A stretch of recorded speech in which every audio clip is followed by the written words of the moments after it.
Welcome back, my students, to a brand new episode of Comic Class. In today's lesson, guys, we look at the Amazing Spider-Man issue 12, Unmasked by Dr. Octopus, by Stan Lee and Steve Ditko. And today's video should be pretty interesting. The story is pretty fun, and I can't wait to talk about it. So without further ado, let's jump right into today's story. Let's go.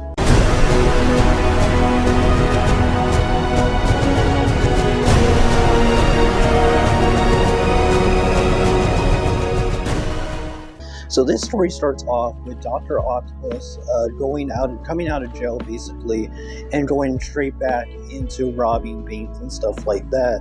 Eventually, Dr. Octopus realizes that Spider-Man hasn't came looking for him and decides that he needs to do something to get Spider-Man's attention because he wants to get revenge on him for sending him to jail last time.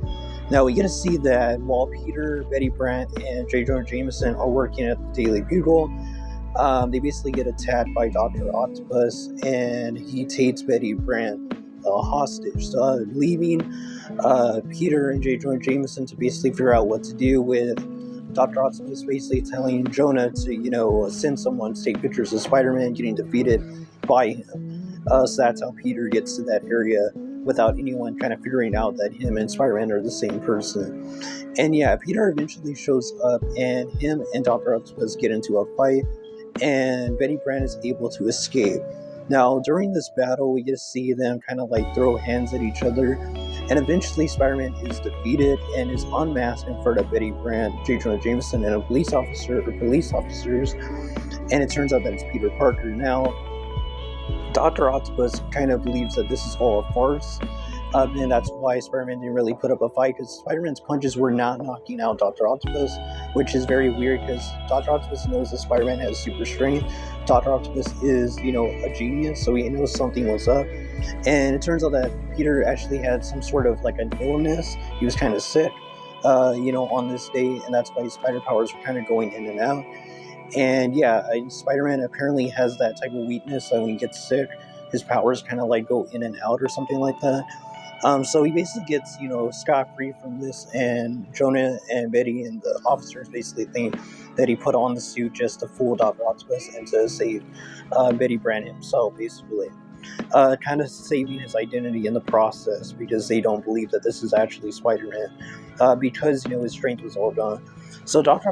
Octopus gets mad and throws Spider-Man to Jonah Jameson and the police officers, and they basically, just feel good that he's just fine, instead of Jonah wondering why exactly Spider-Man, didn't show up.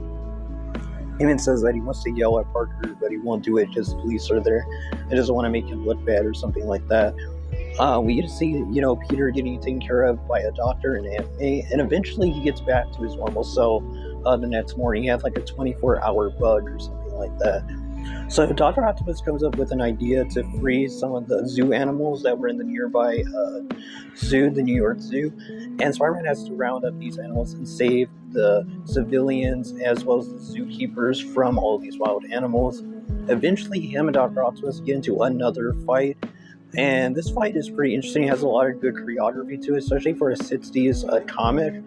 And eventually, Spider-Man, with his strength back, he just, attacks Dr. Octopus.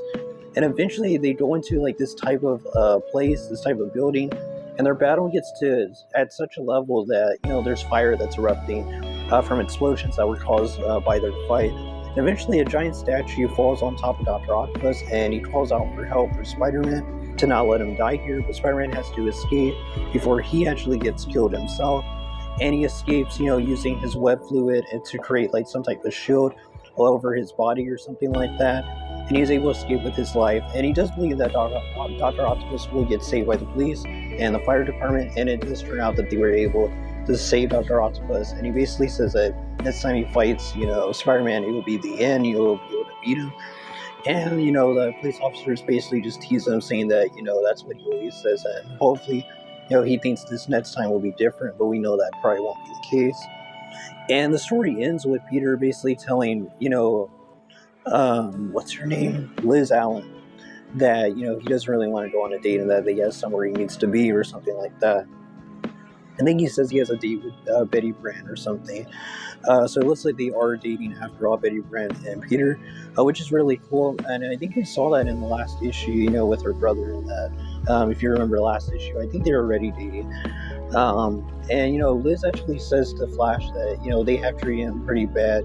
This entire high school life, basically, his entire time in high school, they've treated him bad, and that she's not really mad that Peter has finally found someone, and kind of doesn't want to be with her. And it's just Flash kind of mad about this whole thing as well. But hopefully they all become friends in the future, and I believe they do. So we'll see how that plays out. And the story just pretty much ends like that, with Peter just feeling good, and that he was able to save the day again. And he's going to go on that date with Betty, it seems. And that's how the story ends. And that was the Amazing Spider-Man issue 12 by Stan Lee and Steve Ditko, Unmasked by Dr. Octopus. This was a good story. It was really enjoyable. I really enjoyed it. Dr. Octopus has he has a knack for when he's on panel to be very entertaining. He kind of just grabs your attention, and the character itself is just very interesting, and it's a nice dynamic with him and Spider-Man. And hopefully we'll get more stuff like that with Green Goblin when he's introduced into this series. And yeah, he is introduced in the Ditko Lee run, so hopefully we see that in the future videos. But that's going to be all, guys. Be sure to check out the rest of the Amazing Spider-Man playlist of Steve Ditko and Stan Lee. I'm still continuing this series. I'm not abandoning this series. It's just that, I've been kind of busy lately. I'm trying not to burn myself out on this channel. And I want to make sure the videos have some quality and that I'm having fun making these things. But yeah, this series is still continuing. Hopefully I'll have issue 13 out next week. I'm going to be trying to drop one every week. And yeah, let's just take our time and enjoy this run, and also go check out my other videos of my retrospectives that I'm doing right now, such as my IDW Team NT run, my Mirage run that I have completed on my channel, as well as my New 52 Batman run that I just started with Volume 1, I believe it was last week or so. That's to be all, guys. Until next video, God bless you. Until the next lesson, keep on reading those comics.